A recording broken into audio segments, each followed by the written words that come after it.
Somos como diapasones, es decir, todos tenemos la capacidad de influenciar o afectar a todos y a todo aquello con lo que entramos en contacto.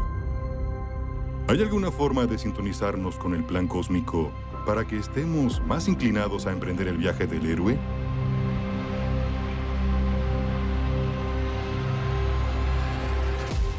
El sonido de la creación. Podemos decir que la geometría es simplemente la música que vemos con los ojos.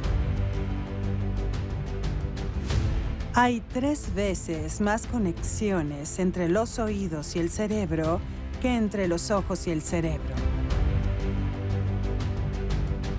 Podemos pensar en la emoción como energía vibratoria en movimiento. Estos puntos sagrados en la Tierra funcionan como los chakras o como los puntos de acupuntura en el cuerpo humano.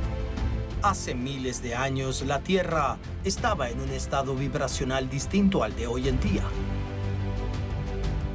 El sonido ha sido la principal herramienta que los humanos hemos usado en todas las culturas de la Tierra desde el comienzo.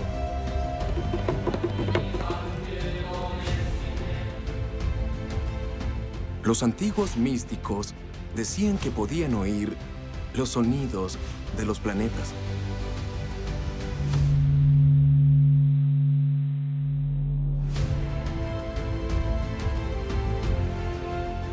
¿Qué lecciones nos brinda el sonido?